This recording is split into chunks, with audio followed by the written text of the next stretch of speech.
Welcome to VoteProPot-Cast, brought to you by VoteProPot.com. A study finds that legal marijuana is a, quote, positive amenity for new Colorado residents.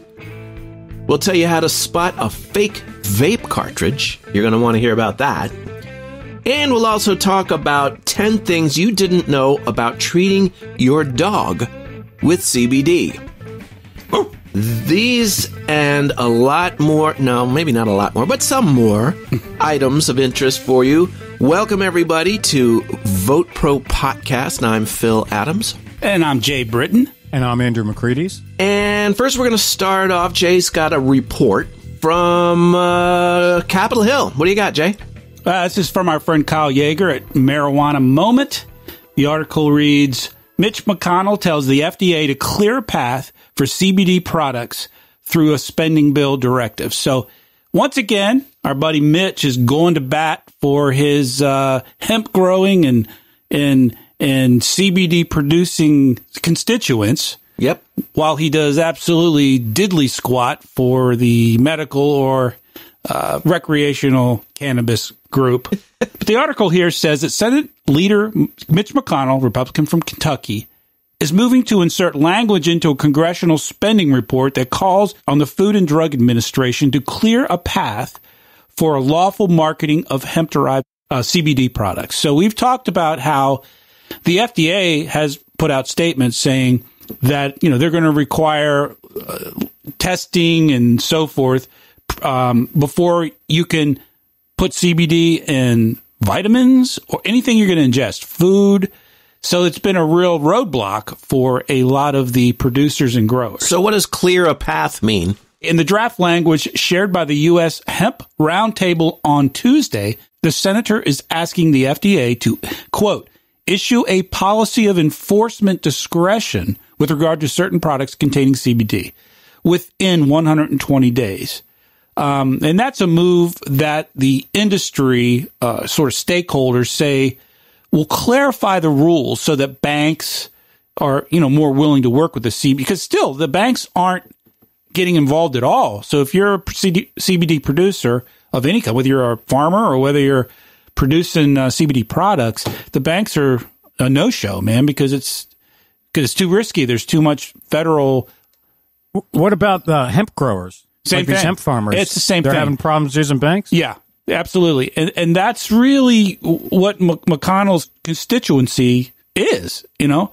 That's the hemp belt. The hemp growers, Kentucky's right in the middle of it. So, I mean, I think, you know, it's twofold. I appreciate the fact that he goes to bat for the hemp folks and for the CBD folks, but, you know, do you think he's going to get behind any kind of medical marijuana or, God forbid, recreational in Kentucky?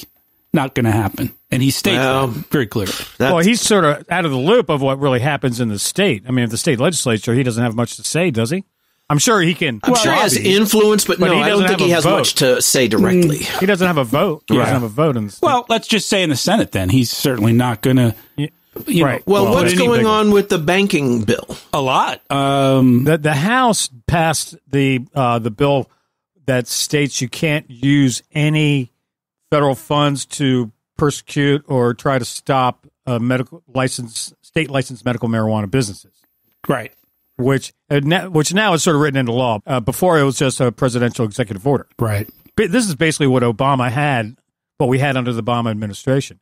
Was the federal government wasn't spending any money persecuting. But that doesn't solve the problem. Yes, but that's not the same thing as right. making it legal for banks, you know, giving them legal protection. But it's a big move for the House, as I understand. So, I mean, you're right, Jay. It's not a solution, but it's a step in the right direction. Well, because the FDA has put out a statement after the hemp bill passed, the farm bill with the hemp language in it last year, that they would need to provide, I guess, testing and so forth before it could be used. And that they said that could take years. So this is a way to kind of skirt that and have it happen a lot kind of faster. bridge the gap a little bit. Yeah. Well, in some ways, you can get tested CBD products, but you have to get them from licensed medical marijuana dispensaries. That's true. Because they have CBD, and all those are tested. But that's isn't that on a state level though? I mean, these are per state laws. So yes. obviously McConnell, well, right now everything's state. Right. And McConnell's talking about a federal, in the spending bill, he's going to put language that says within 120 days, we're going to tells the FDA. Leave them alone, basically. Leave them alone, right. And that's what the banks are waiting for. What I sort of see here is the FDA is trying to make CBD a controlled substance, it seems. You know, it's one thing to test it when they're putting it in pharmaceuticals, but what about the whole holistic industry? Right. You know, that are using, you know, because definitely cannabis is a herbal medicine. Right, right. Yeah. It's the mother of all herbal medicine. It is the herbal medicine. So it'd be interesting to see how it plays out. It will be. You know, because I think the FDA is probably going to require certain regulations, but then I don't know. What are they going to do? I mean, they can't shut down cannabis in the holistic industry. I mean, that ain't going to happen, especially the CBD. Well, and especially on a state-by-state basis, they've already decided that they're not going to interfere with state regs. Right. But we're talking about someone has to regulate these people, and that's where some of the problems from the cannabis industry are right now. You know, are these CBD products, and especially with these vape pens. You know, they're not being tested, and yeah, right. And, well, we know how that turned out. We know how that turned out. Not good. Folks, in Kentucky and elsewhere, we really hope that you'll take some of this news to heart and get a little active. You know, let your senators, and in the case of Mitch McConnell, let Mitch know how you feel about this and what, you know, he's directing the FDA on how to proceed. You direct him on how to proceed. He represents you. And the more you get on his radar, the better it will be. Another thing that we really hope folks will do, and we really appreciate all of the great responses that we've gotten, go on to Apple Podcast or whatever platform you're using and give us a 5-star rating. That'll really help move us up and help us get the word out. It's really important to us. Send us an email at podcast@VoteProPot.com. Share us with your friends and give us a call on our message line at 240-257-2441. We'll put you on the show. And there's so much information coming up every week about the cannabis industry and legislation that we can't possibly even scratch the surface on our weekly podcast. But we do share a lot of information on social networking. Mm-hmm. So please follow, share, and enjoy us on Facebook, LinkedIn, Twitter, and Instagram. Just to search for VoteProPot. Well, now, Andrew, you brought up the vape cartridges and the problems we're having with that. You've got some other tips for our listeners as well regarding vapes. Yes, as a matter of fact.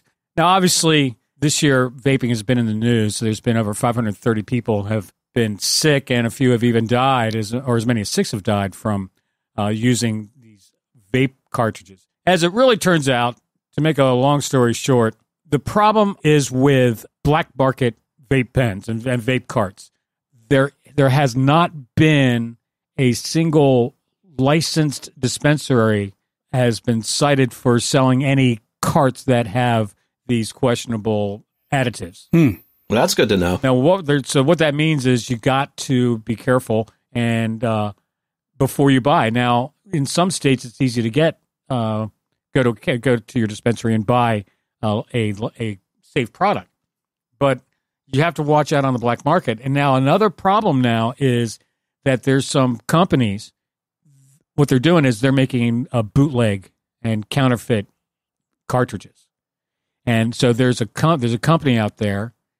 For $18, they'll sell you 100 empty carts and counterfeit labels. Jeez. Oh, my Lord. I read an article today. It's all coming from China. Yeah. So what you want to do, you want to so stick to your major brands. Yeah. If you see something kind of iffy, do some research. Now, the other thing is you have to watch out that there are some dispensaries, specifically in California, that are illicit dispensaries. They're not licensed. Now, they were open. At one point, they might have been legal, but when the regulations cannabis changed. was when the regulations changed, a lot of these stores became illicit. That's a good point. And so you have to be careful. So when you go to one of these things, every licensed dispensary will have their license on the wall, their number, everything on the wall.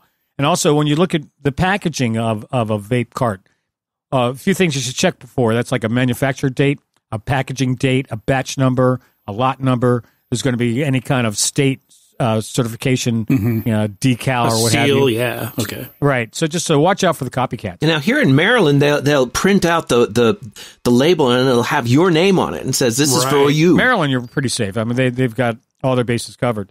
Another thing you should look for is the ingredients. Look for whatever additives. Personally, I wouldn't buy any vape pen that had any additives, specifically vitamin E acetate, because that's the one that has linked to all these health problems.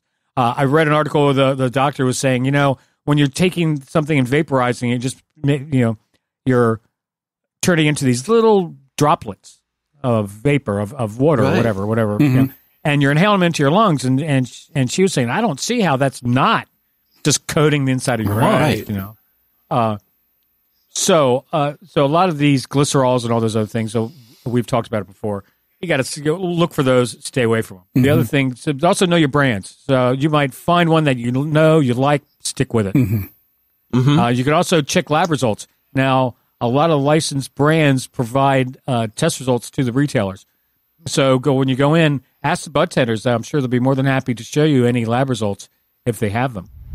But also, on the other hand, watch out for any kind of like fake lab results that are printed on the label, Right. And also, like, do the math. Like, if there's a cartridge has under 60% THC in it, that's probably not right.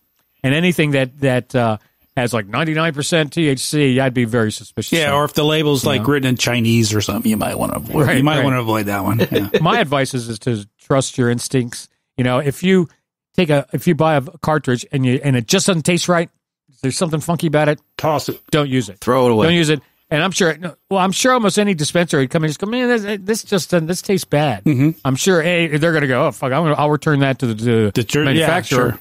Have a new one. Yeah. What I recommend now is what a lot of people are doing. They're switching to rosin and sift like different concentrates and keef and flour, and they're getting vaporizers that basically have an oven in it. So you just put flour in there and it vaporizes that.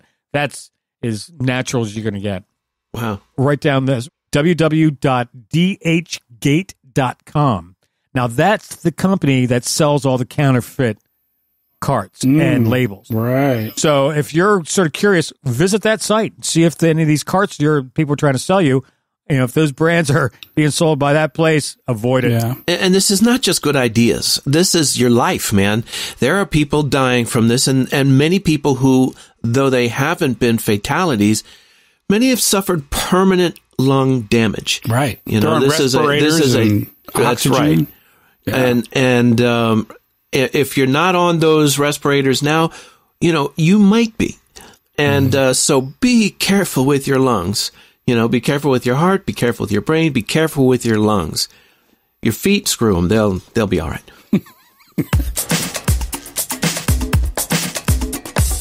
I have just a quick announcement. This week is National Expungement Week, and that's where we're trying to get people's criminal records, any marijuana charges on some people's criminal records expunged.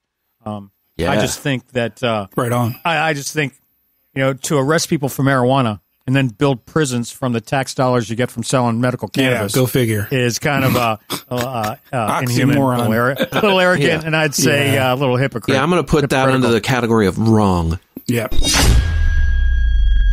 Well, CBD can do a lot for a lot of folks. Great, holistic herbal treatments. But did you know that some of these same health benefits that you enjoy can also be enjoyed by your mutt? Researchers are now embracing CBD oil for its healing properties, and evidence from dog owners show that it's, just as natural and effective a treatment for many dogs' health issues. For example, the first thing you need to know before we start exampling is that CBD is not going to make your dog high. Okay, don't worry about that. That's no fun. Well, hey, Jay used to have a cat. Remember Holmes? Don't go there, man. Don't go there. No, if you pass a joint around, the cat would follow the joint from person to person. Yeah. He really would. He'd sit on your lap and he'd blow the smoke out and he'd stick his head in the smoke. Yeah, my buddy had a little terrier, a little West Highland White Terrier, and he would jump down whenever we started getting high and sit in the guy's lap, and he would blow the smoke right in the dog's face, and the dog would lap it up. We're going to be getting emails from PETA now, right? We're going to be chastised for... Bring it on, Oh, wait a PETA. minute. No, wait a minute. That story was excuse me, from Jay's college years, 40 years ago. So I think that you got to give him a break. He hasn't had a cat probably since he got married. Have you? No, you ever had a cat? No cats. Had a dog, but no cats. But sorry, Phil. I don't know what CBD oil can do for your cat. I imagine it's probably much of the same, but your dog, will get relaxed and, enjoy other benefits without getting intoxicated. You're not going to get your dog high. But, for example, CBD can treat seizures and epilepsy. Dogs get them too.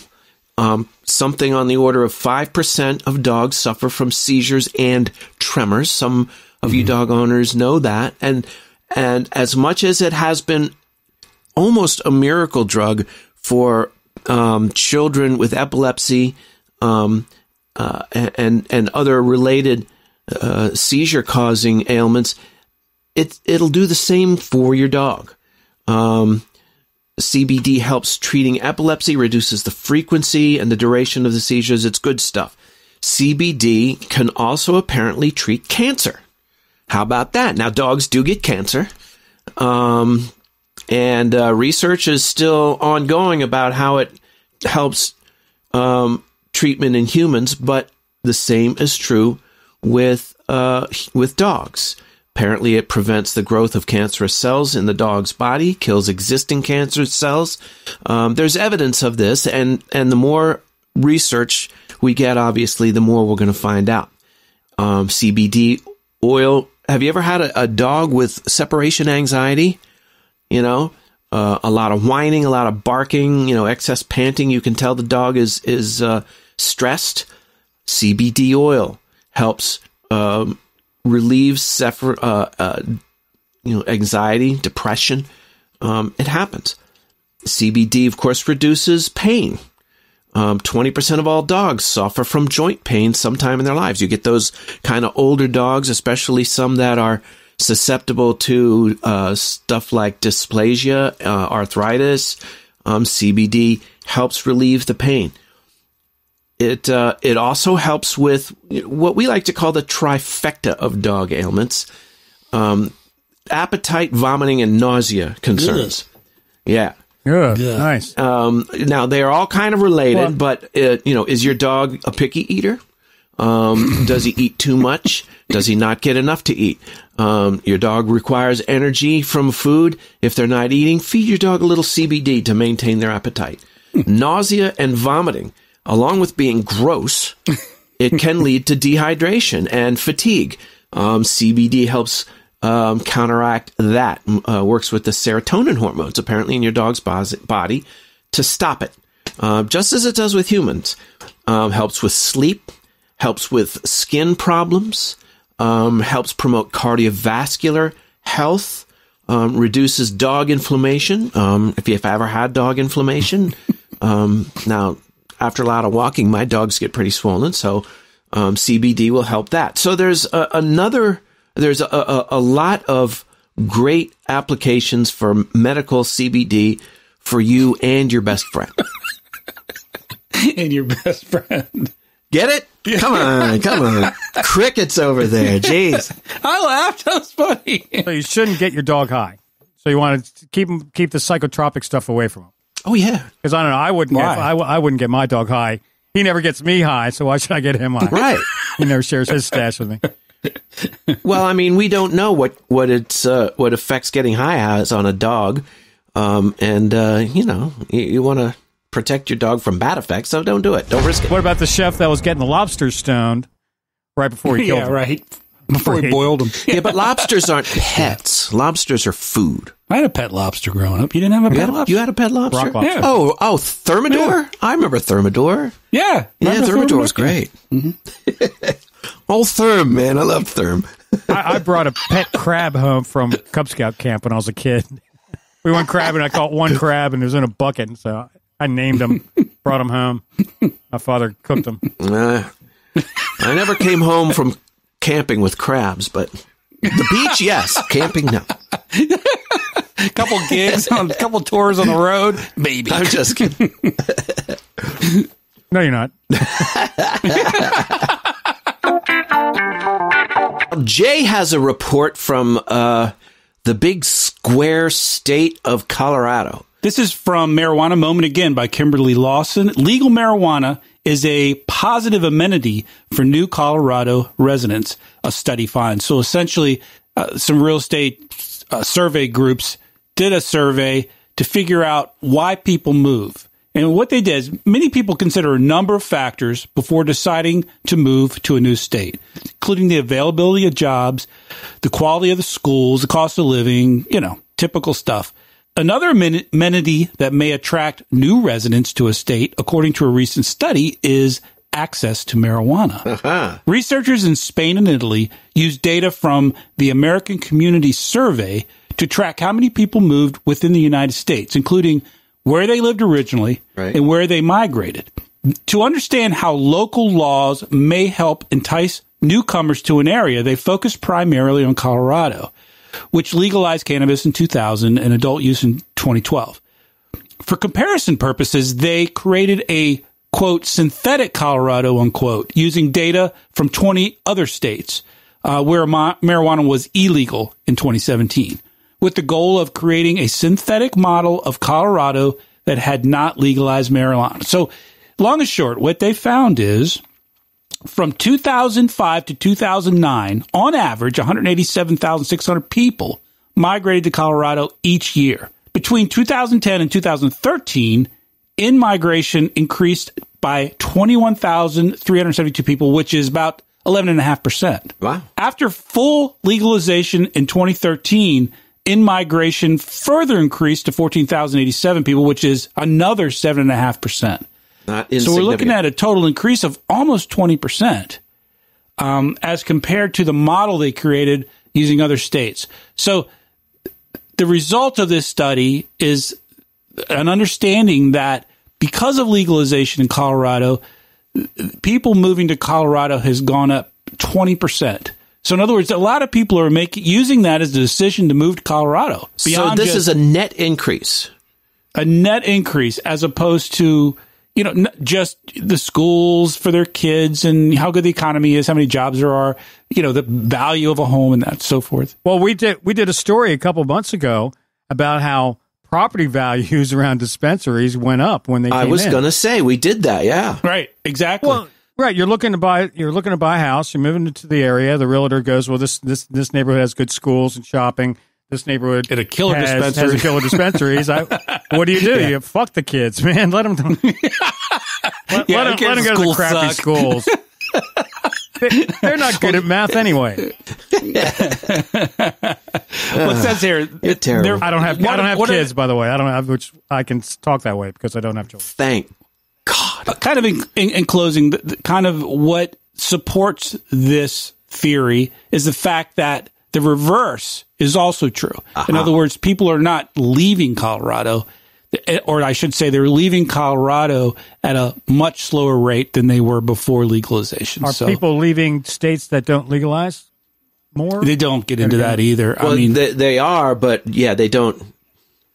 There's no stat for that, I guess. They're leaving to go to Colorado, probably. Well, it's Idaho, South Dakota, and what was the other one?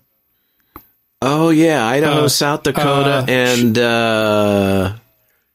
Montana? Shit. No, Montana. No. We just did it a couple of weeks ago. All right, there's three of them anyway. Who did the story? Jay, didn't you do that story? I did. I don't fucking remember. Okay. No, I didn't even pipe in on that one. It's flyover country. the main way that we got high was either with a bong or with a pipe. You know, there were joints passed around, but mostly we passed around pipes.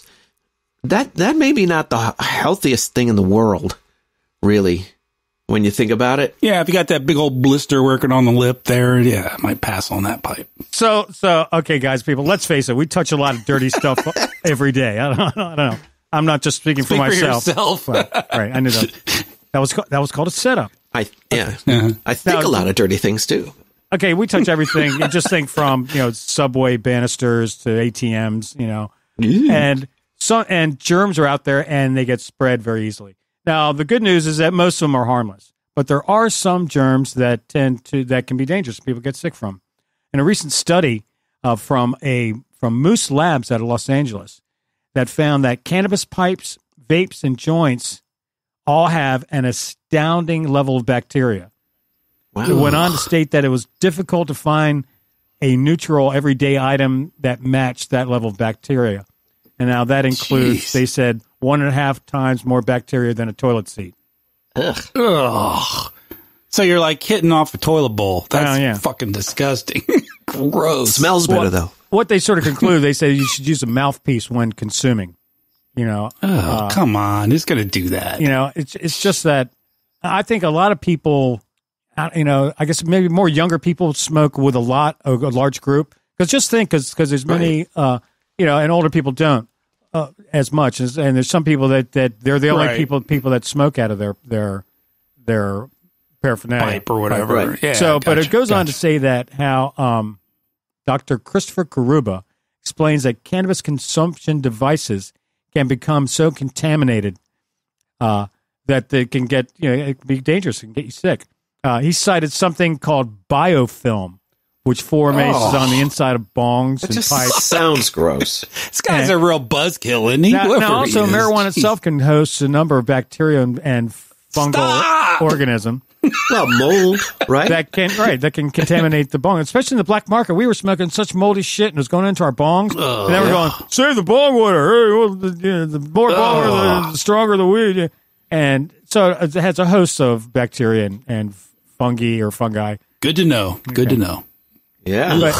But as these organisms grow, they tend to cling to physical objects, so like the inside of a plastic bong or glass bong, and they can accumulate. As I was saying, there's certain bacteria that are going to be harmless, but they're saying what they have found or what can be spread through this are a number of different things. One is I'm not going to read these. Aspergillosis, pneumonia, anyway, there's ones that when they burn, the fungal organisms can release mycotoxins that can get into the bong water and you can inhale it. And it can cause a cough, chest pain, and lead to pulmonary disease. And then I'm really depressed now. God, this is gross. Then there's that's it. Pseudomonas. Dr. Drew. Then there's pseudomonas. Well, is it Sue or is it Mona? Hey, Sue is a Mona, let me tell you. Well, let's say about. But anyways, this bacteria organism can cause acute pneumonia and sepsis, and it can be difficult to treat and often require a long therapy of antibiotics. Then there's Flavobacterium, which is a bacteria found in stagnant water, like a bong, and this infection can lead to pulmonary disease and diarrhea. Folks, if you're trying to get your kids to stop smoking weed, listen to this segment. This is perfect. Yeah, play them this. Then there's Streptococcus species. This is a common bacteria found on skin and in the oral and respiratory tract. Now, this can cause strep throat, pneumonia, ear infections, and other unpleasant medical results. I don't know how you get an ear infection. I don't know. If you get an ear infection, are you smoking your bong? Really, you're doing something really wrong. Yeah. But last but not least, the all popular E. coli. E. coli can be spread. Oh, yeah. Now, if you just think about it, again, E. coli, the symptoms include diarrhea, nausea, and vomiting. There you go, the trifecta is back again. So, but just think about it. I mean, you're in a social situation. It can get spread so easily, that makes sense, actually. And so something like E. coli could really do some damage. Ugh. So all in all, Moose Lab says that you should clean your bong after every use with boiling water.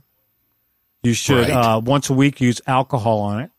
I know personally I use one of those glass blunts, and I clean it with alcohol between every use, and it tastes great. And I keep my weed hydrated, and so it burns nice, it's good flavor.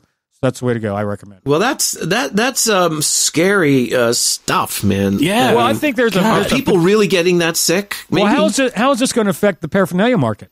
Are people going to start going, those plastic bongs, they're not healthy? Now, the other Well,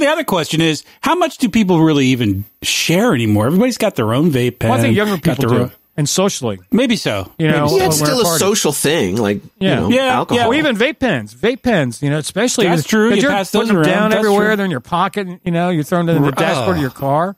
Just think about that. I'm not hitting your vape pen anymore, man. Thanks for the update. I've seen where yours probably isn't any better. Probably not. Maybe someone should invent a so clean for your bong.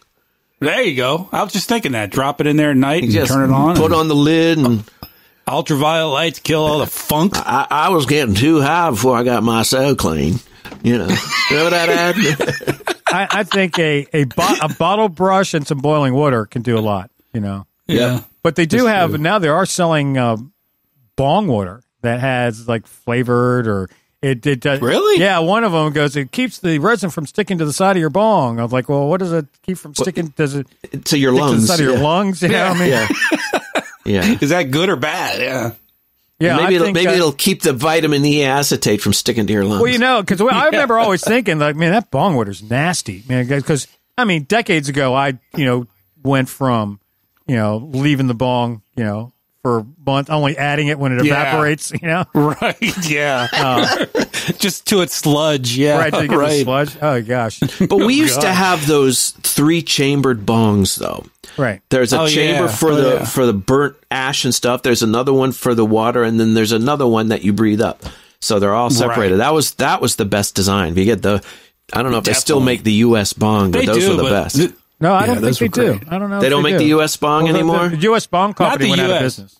They went out of business, but they still make those 3-chamber ones. I've seen those. So I think as the industry evolves and everyone says we need to study cannabis more and more, these are the kind of things that are going to come out. It is. And businesses, it's going to affect the industry. Yep. Absolutely going to affect the industry.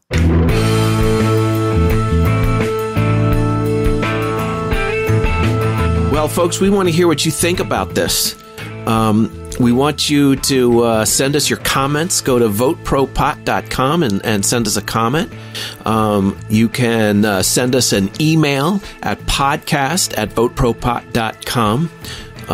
What else can they do, Jay? You can call our message line at 240-257-2441. Make sure you check us out every Tuesday. We release an episode, and we usually put a mini-sode out on Fridays, so subscribe so you don't miss an episode.